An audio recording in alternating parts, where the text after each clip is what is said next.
Olá pessoal, tudo bom? Professor Cleantes, de História aqui com vocês no Simplifica CPI. Vamos lá pessoal, vamos trabalhar aqui um conteúdo de grande relevância para o Enem e para os principais vestibulares do Brasil.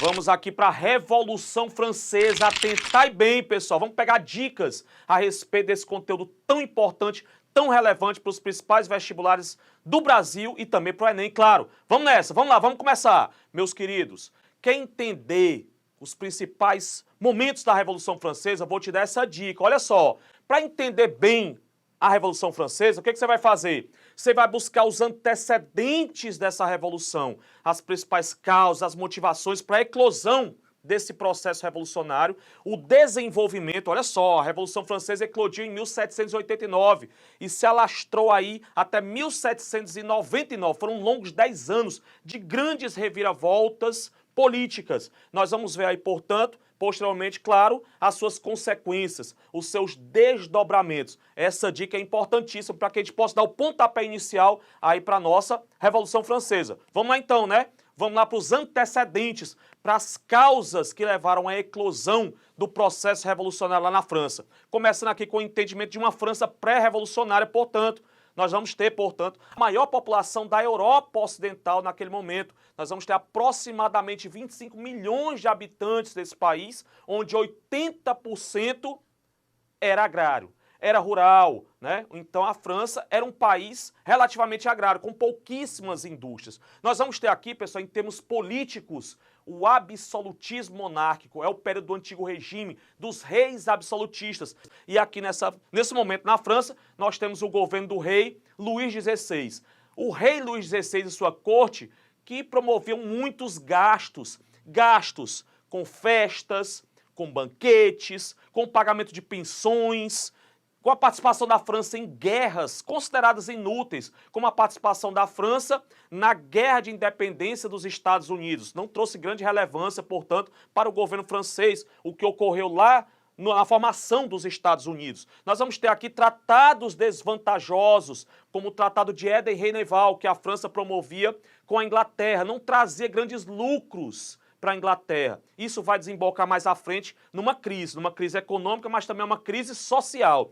E falando em sociedade, pessoal, nós temos que destacar, né, que nesse momento, na França pré-revolucionária, nós vamos ter a formação de uma sociedade dividida, hierarquizada, chamada de estamental, porque estava dividida em estamentos ou estados. E atentai bem, vamos observar nessa França pré-revolucionária uma extrema desigualdade social. Como era feita essa divisão? Nós temos a França, portanto, dividida em termos sociais na formação do chamado primeiro Estado, é o clero católico, o segundo Estado, membros da nobreza, e esses dois grupos ligados à aristocracia, eles têm amplos privilégios, eles são donos de terras, de cargos públicos com muito prestígio e, atentai bem, isenção fiscal, ou seja, não pagavam impostos. Pessoal, mas o destaque aqui é o terceiro Estado. Terceiro Estado que era a grande maioria, né? Aproximadamente 97, 98% do total da população francesa.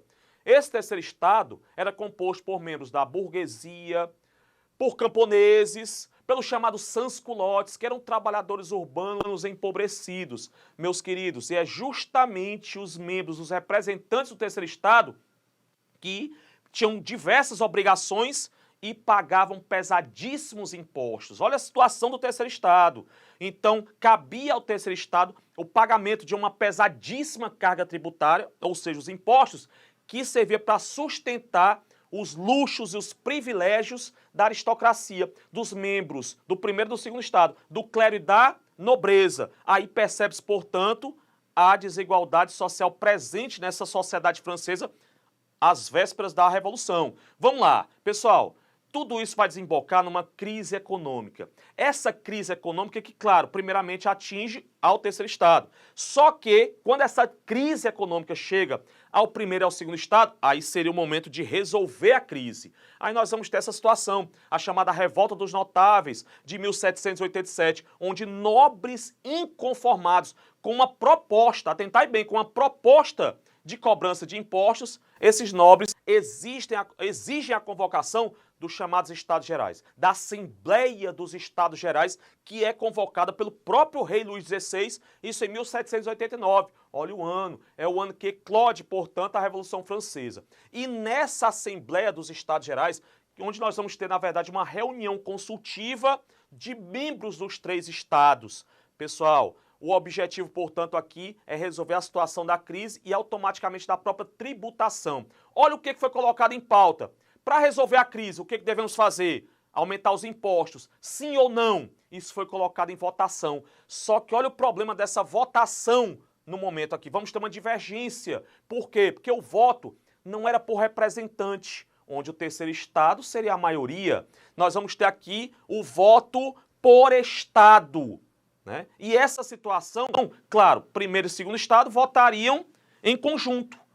Só que o terceiro estado não vai aceitar essa situação e, consequentemente, nós vamos ter aí, pessoal, o terceiro estado separando-se da Assembleia dos Estados Gerais e autoproclamando uma nova Assembleia, a Assembleia Nacional Constituinte. Olha só o nome. A proposta aqui é a elaboração daquela que seria a primeira Constituição da França, que automaticamente estaria retirando privilégios do primeiro e do segundo estado, inclusive até diminuindo os poderes do rei.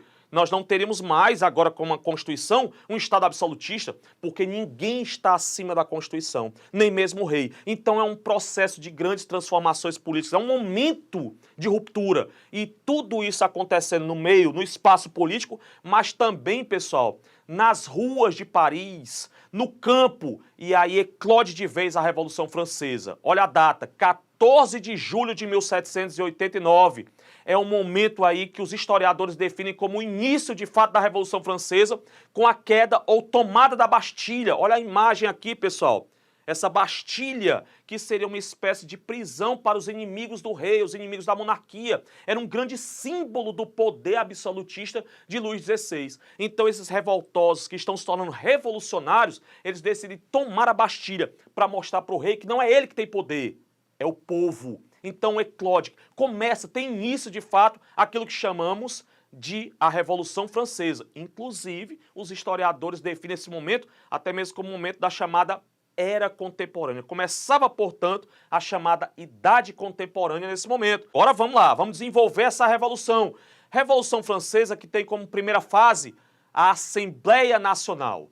Pessoal, entre 1789 e 1792, nós temos aí ações, atitudes tomadas pelos políticos, pelos revoltosos, pelos revolucionários que vão gradativamente tomando o poder na França. Nós vamos ter aqui, pessoal, o chamado Grande Medo. Olha só, camponeses rebelam-se contra a autoridade dos senhores feudais, relembrando aquela situação opressora que os camponeses sofriam já, historicamente falando. E atentai bem, olha só esse momento. Um dos documentos mais importantes da era contemporânea é promulgado, portanto, logo nesse princípio da chamada Revolução Francesa, a Declaração Universal dos Direitos do Homem e do Cidadão. Pessoal, é esse documento que vai acabar com os privilégios da aristocracia. É esse documento que vai promover, por exemplo, a ideia de igualdade jurídica. Somos todos iguais perante a lei. Direito à propriedade, isso que vai beneficiar principalmente membros da burguesia, e resistência à opressão. Isso aqui, pessoal, são propostas iluministas. Lembrando, o iluminismo serviu de base ideológica para o desenvolvimento da chamada Revolução Francesa. Então, a Revolução agora tem início, já está em desenvolvimento e é elaborada a primeira Constituição Francesa, 1791. Com essa primeira Constituição, nós vamos ter aqui o fim do absolutismo na França, porque continua a monarquia, o rei continua governando, mas não é mais absolutista. Temos a formação de uma monarquia constitucional. Nós temos aqui a divisão dos poderes, portanto, pessoal, nós vamos ter um Estado agora formado por 3 poderes, o executivo, legislativo e judiciário. Nós temos o voto censitário, voto baseado na renda do cidadão, um voto que seria para aqueles que são considerados ricos na sociedade. A manutenção da escravidão nas colônias, como por exemplo, uma colônia francesa no Caribe, na América Central, o Haiti. Né? Então, pessoal, é essa situação que está se desenvolvendo na França. Nós vamos ter aqui debate se intensificando na Assembleia Nacional e atentai bem, nós vamos ter uma divisão entre os parlamentares. A burguesia, que cada vez mais se destaca nesse debate político, vai se dividir.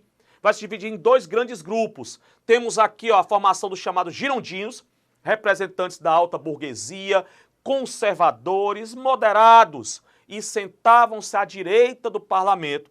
E do outro lado temos os jacobinos, que são representantes da pequena e média burguesia, mais próximos das camadas populares, inclusive incitando aqueles atos de revolta, apoiados então pelos chamados sans-culottes, favoráveis a mudanças consideradas mais radicais, e olha só, sentavam-se à esquerda do parlamento. Então é a partir daqui que a gente tem aquela definição, que até hoje ainda é utilizada na política, a ideia de esquerda e direita, né? Então são esses dois grupos que vão determinar rumos para o desenvolvimento da chamada Revolução Francesa. Pessoal, e o rei? Como é que está a figura do rei, do Luís XVI nesse momento? O rei, pessoal, ele ainda governa, mas ele sabe que já há uma trama para abolir a monarquia e até mesmo retirá-lo do poder de uma forma que seria considerada violenta, levando-o à prisão ou até mesmo a uma execução.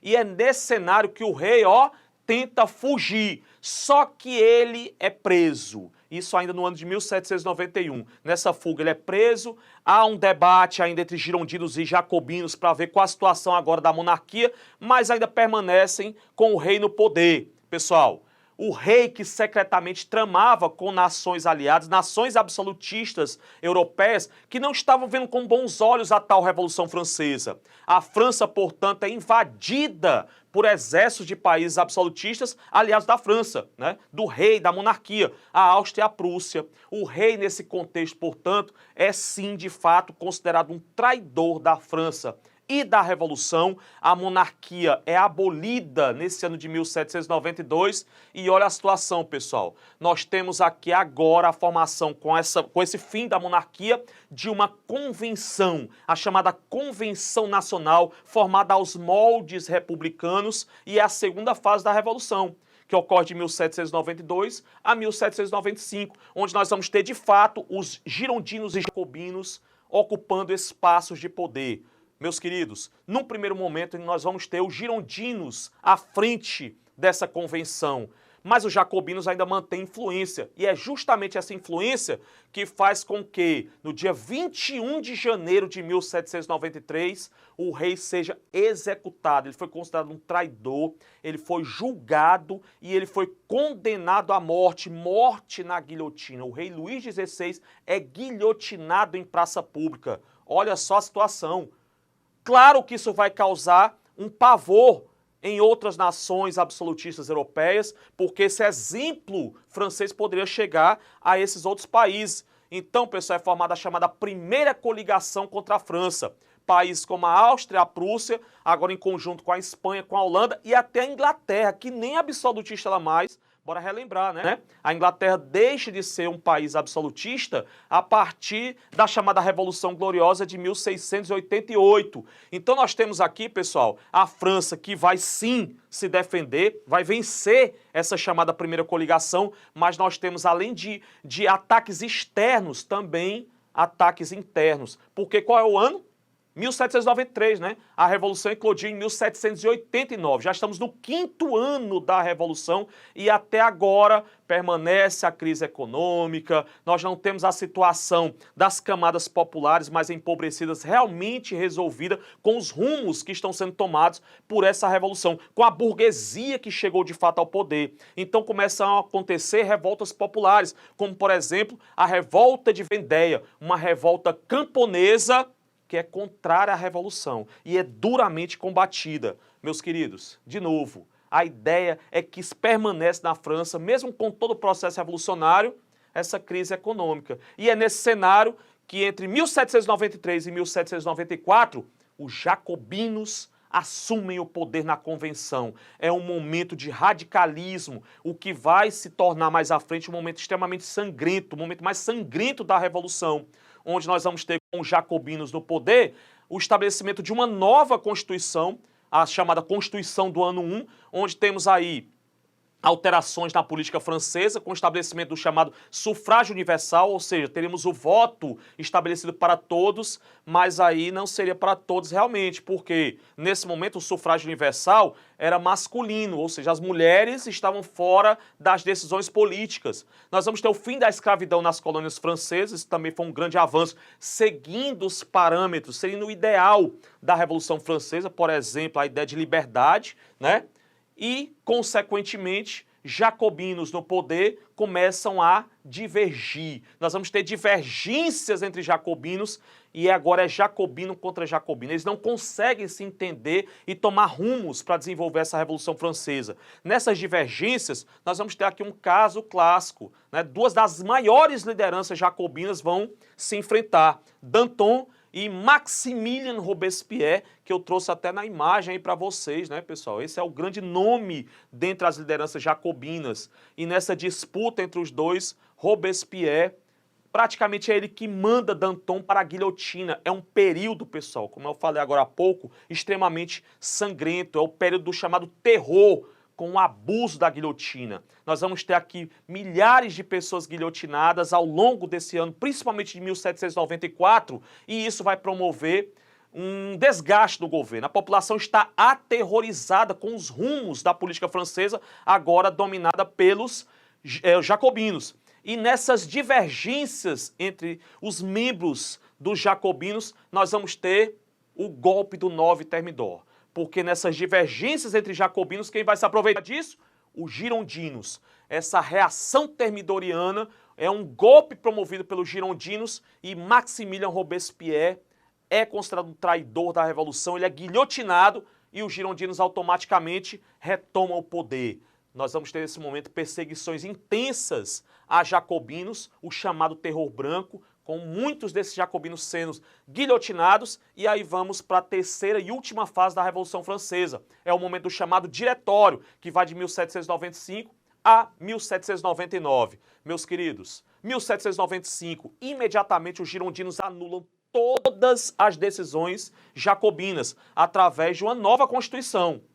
A Constituição que agora estabelece a formação desse diretório, são 5 diretores que vão exercer o poder executivo, o voto volta a ser censitário, ou seja, baseado na renda do cidadão, e isso, claro, vai trazer uma grande insatisfação popular. Em 1796, nós vamos ter aqui, nesse contexto, né, de insatisfação popular, a chamada Conspiração dos Iguais, liderada por Graco Babeuf. É uma rebelião popular, camponesa e automaticamente fracassada, porque vai ser contida pelos girondinos. A crise econômica permanece, nós vamos ter aqui nesse governo girondino casos de corrupção e, claro, impopularidade. A população não está satisfeita com os rumos que essa revolução está tomando e destaca-se nesse momento a figura de Napoleão Bonaparte. Napoleão que vai defender os interesses da França da Revolução, defender a França contra os seus inimigos internos e externos.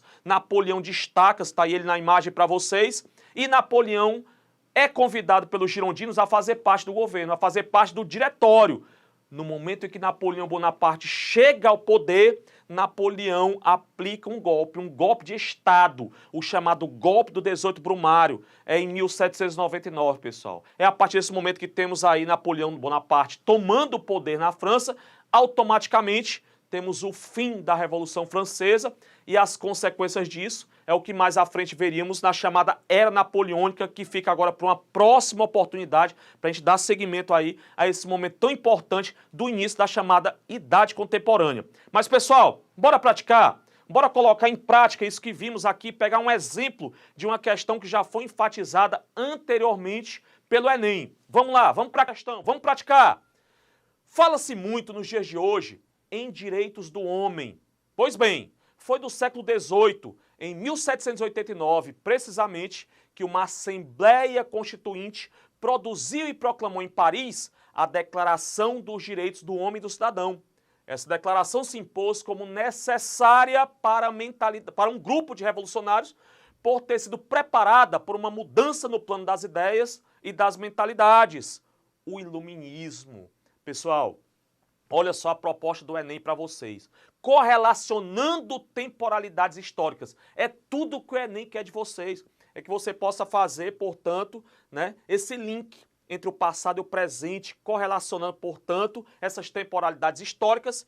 E no texto, o que é que nós temos? O texto apresenta uma concepção de pensamento que tem como uma de suas bases o quê, pessoal? O que ficou estabelecido na Declaração Universal dos Direitos do Homem e do Cidadão? Os princípios de liberdade, liberdade de expressão, liberdade política, liberdade econômica, liberdade religiosa, né? E também de igualdade jurídica, somos todos iguais perante a lei. Então, dentre as alternativas, onde é que nós vamos adequar esse modelo elaborado aí pela Declaração dos Direitos do Homem e do Cidadão ao que nós temos aqui nas alternativas? É o que nós temos, portanto, na alternativa é justamente essa ideia, essa concepção da universalização do princípio da igualdade civil, uma proposta aí dos rumos que a Revolução Francesa deveria tomar, né? Bacana, pessoal? Meus queridos, foi bom demais, viu? Foi bom trazer esse conteúdo para vocês, enfatizar momentos importantíssimos aí relacionados à Revolução Francesa. Só tenho a agradecer a atenção de todos. É isso aí, tamo junto, viu, pessoal? Professor Cleantes com vocês aqui. Curte o vídeo, não esquece, né? Curte o vídeo, se inscreve no canal e deixa teus comentários aí o que você achou da nossa aula. Beijo no coração de todos e até mais!